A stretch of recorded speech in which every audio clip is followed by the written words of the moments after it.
사도행전 2장입니다. 1절부터 13절 중에 먼저 4절까지를 함께 읽겠습니다. 사도행전 2장 1절로부터 4절입니다. 시작. 오순절날이 이미 이르매 그들이 다 같이 한 곳에 모였더니 호련히 하늘로부터 급하고 강한 바람 같은 소리가 있어 그들이 앉은 온 집에 가득하며 마치 불의 혀처럼 갈라지는 것들이 그들에게 보여 각 사람 위에 하나씩 임하여 있더니 그들이 다 성령의 충만함을 받고 성령이 말하게 하심을 따라 다른 언어들로 말하기를 시작하니라. 아멘.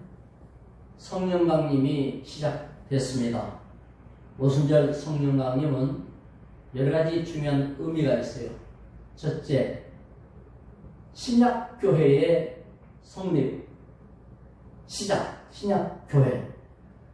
사도행전 7장의 스데반 집사의 설교를 보면 죽기 직전에 광야교회라는 말이 나와요. 구약교회가 광야교회라는 방식으로 율법 중심으로 이스라엘 공동체였다고 하면 신약교회는 성령받아 이방인이 이제 주축이 되는 교회가 되는 거죠. 신약교회의 시작. 그리고 성령이 역사하심으로 인하여 이제 이방인 시대가 열렸죠. 오순절은 6월절로부터 50일째 되는 날, 오순절 날입니다. 예수님이 승천하신 지는 10일째 되는 날이죠. 6월절은 예수님이 십자가에 죽으신 절기가 6월절인데 보리를 첫 수확할 때가 6월절이고 오순절은 밀 첫 수확하는 절기입니다. 그래서 6월절로 인하여 구원의 역사를 이루시고 열매를 맺으신 예수님은 성령 강림을 통하여 온 세계에 이제 새로운 시대의 추수 시작을 밀추수처럼 알리는 겁니다. 120명이 마가의 다락방에 모여서 예수님께서 사도행전 1장에 예루살렘 떠나지 말고 아버지 약속한 것 기다리라. 요엘서 2장 28절에 말세에 남녀 종들에게 물부터 부어주실 성령 약속에 대한 말씀을 하시고 성령 받기를 기다리라고 하셨는데 제자들은 이 일을 위하여 모여서 기도했습니다. 그리고 영적 추수가 시작되는 그 신호가 뭐냐면 성령 강림이에요. 성령 강림할 때에 징조가 있었습니다. 급하고 강한 바람 같은 소리가 들렸어요. 뭐 휙 했는지 들렸고 각 사람 위에 불의 혀처럼 갈라지는 것들이 하나씩 있었다. 영적 현상이 육신적으로 이해되도록 보이거나 들리거나 이런 것들을 신적 현현, 나타나심 이렇게 의미하는데 이 신적 현현이야말로 하나님께서 얼마나 강력하게 임재하시며 일하시는가를 알려주신 그런 징조들이죠.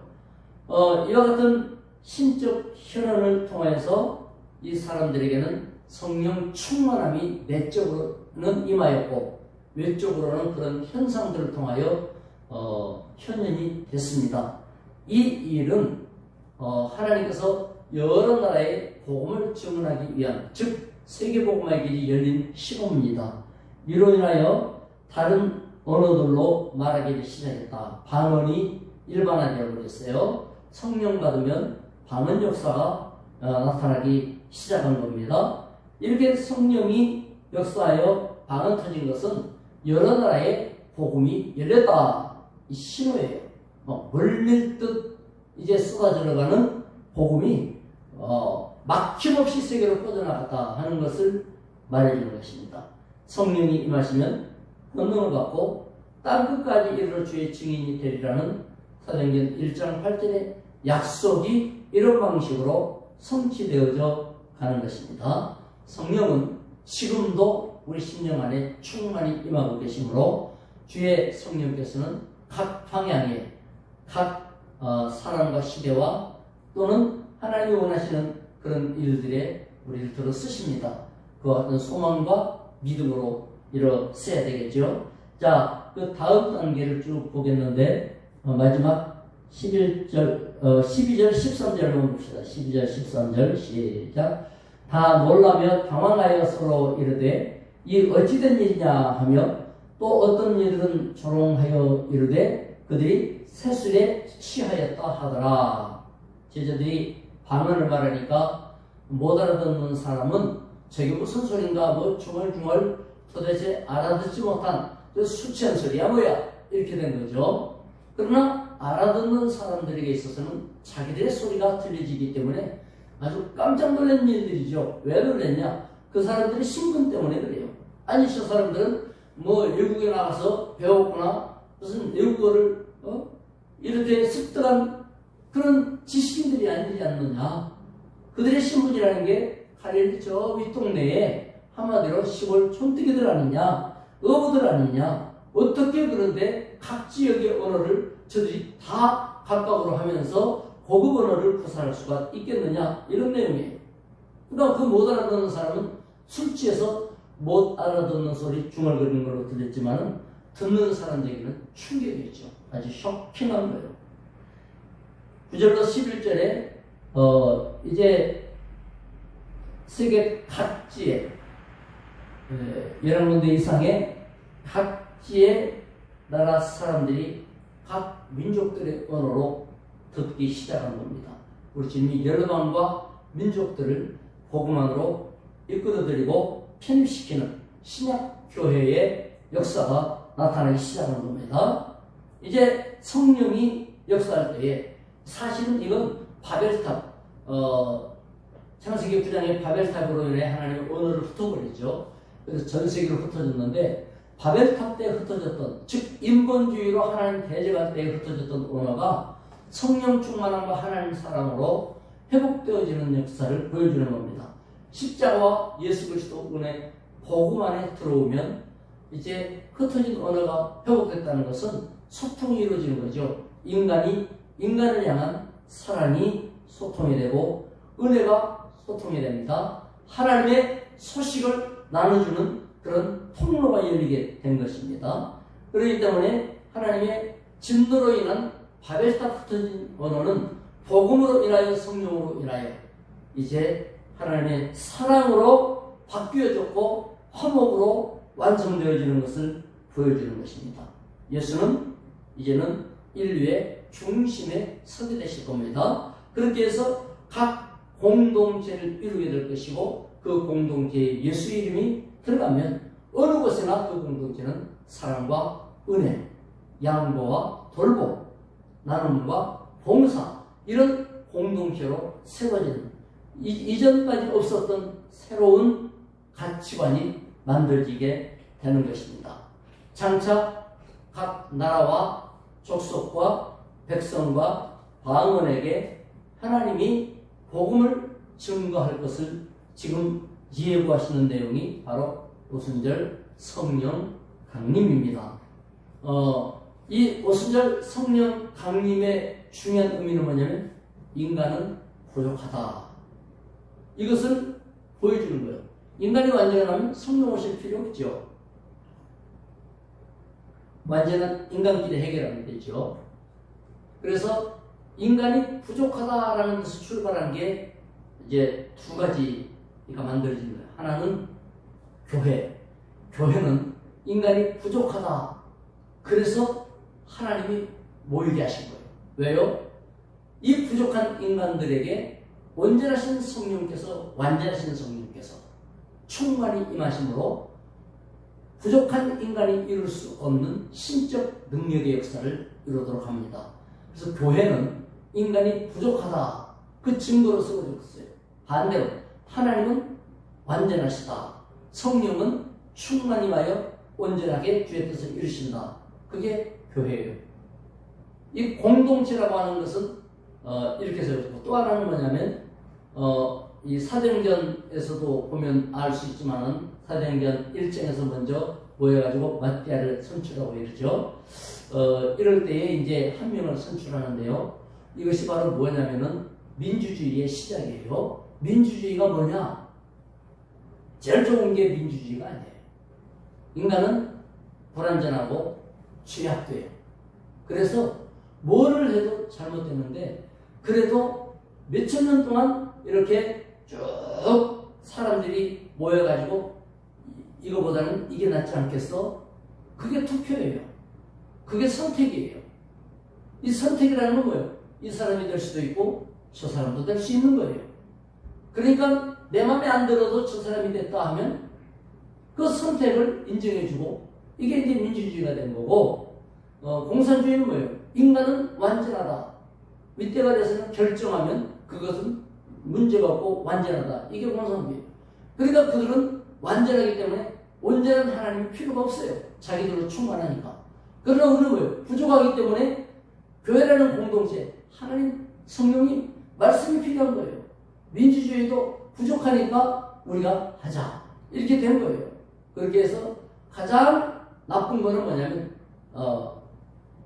완전하게 인간은 해낼 수 있다. 공산주의가 제일 나쁜 체제고 그 다음에는 중주의라는 게 있어요. 사람들이 모여서 하면 좋은데 사람들이 모여서 하는 뜻으로 민주주의라는 게 있는데 어리석은 군중들이 결정하는 것을 중주의라고 해요. 사람들이 결정해서 모여서 결정하는 것이 제일 좋다. 그게 아니에요. 그게 차악이라고 그래요. 차악. 왜? 최선은 하나님밖에 없어요. 완전한 건 하나님밖에 없어요. 인간은 악해요. 그래도 조금 덜 악한 걸로, 덜 나쁜 걸로 하자. 그게 모여서 결정하는 민주주의니까 민주주의 결정이 성경처럼 그렇게 취급되면 안 돼요. 아무리 결정을 잘해도 그거는 차악이 되니까 선도 아니에요. 차선도 아니에요. 최선은 하나님이시고 차악이에요. 그리고 제일 나쁜 거는 아무 문제 없어. 우리는 완전해. 이 공산주의. 두 번째는 중우주의. 중우주의라는 게 뭐냐면 어리석은 사람들이 뭉쳐가지고 우리 뜻대로 하지 않으면 가만 안 둬. 이게 절대적이야. 라고 해서 어리석은 군중의 뜻대로 따라가는 것을 가장 나쁜 공산주의 다음으로 못된 중우주의라고 하는 거예요. 그걸 중우정치라고 그러거든요. 중우정치. 중우정치는 뭐냐면 자기 무리들을 동원해가지고 그들이 확 미는 대로 그래서 그걸 이루고자 하는 것 이게 중우정치라고 해요. 중국에서는 홍위병을 동원했죠. 홍위병. 그래서 홍위병을 동원해가지고 그들이 확 하는 대로 그 무리의 뜻이니까 이건 백성들의 뜻 아니냐 해가지고 엄청나게 헛설하고 자기 뜻을 관철하고 이게 중우정치. 우리나라에서는 뭐 문바, 개딸 뭐 이런 얘기가 있잖아요. 그들이 확 모여가지고 이들의 뜻대로 이렇게 되어지면 그걸 의지해서 할 때 그게 중우정치가 되니까 그거는 큰일 난다. 그거는 이제 그들이 뭐 패를 나눠서 이쪽이냐 저쪽이냐를 말하는 게 아니고 이런 국가 제도를 말할 때에 공산제도 이게 제일 나쁘고 그것을 비슷하게 가는 게 중우정치라는 게 있어요. 중우정치.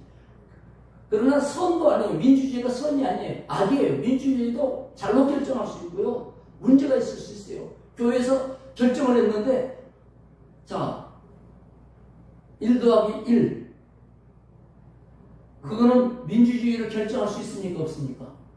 그건 결정할 수 없어요. 99사람이 1 더하기 1은 10이다 이렇게 결정을 해도 수학 아는 사람 한 명이 그건 2야. 이러면 그게 맞아요. 하나님의 말씀이에요. 하나님은 절대적이에요. 사람들이 뭐라고 해도 주의 진리, 예수로 인한 구원은 그것은 누구도 건드릴 수 없어요. 그러나 사람 일은 이렇게도 할 수 있고 저렇게도 할 수 있어요. 투표할 수도 있고 가결할 수도 있어요. 그게 그런데 진리냐? 진리는 아니에요.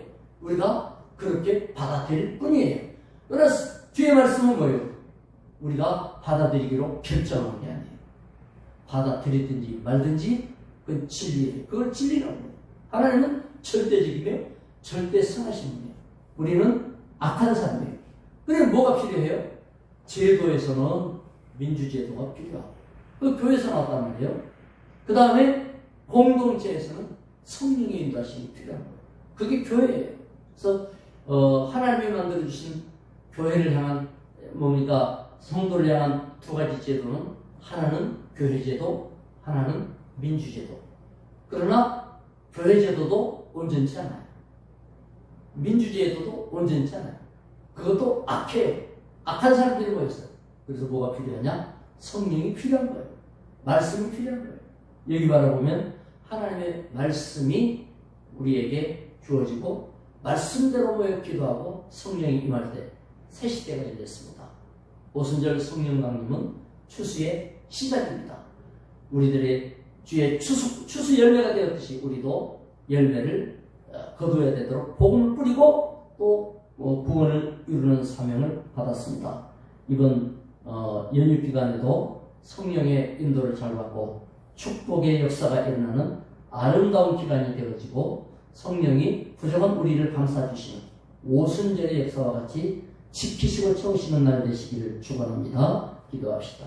주님 감사합니다.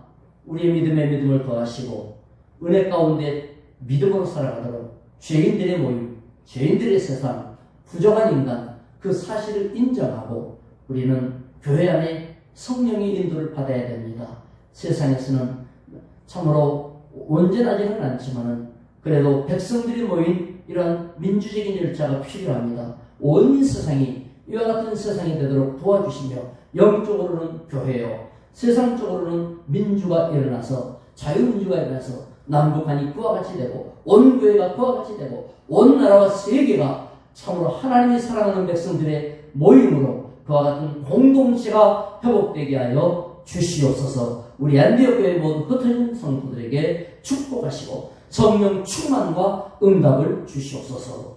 예수님의 이름으로 기도드리옵나이다. 아멘. 각자 기도하시기 바랍니다.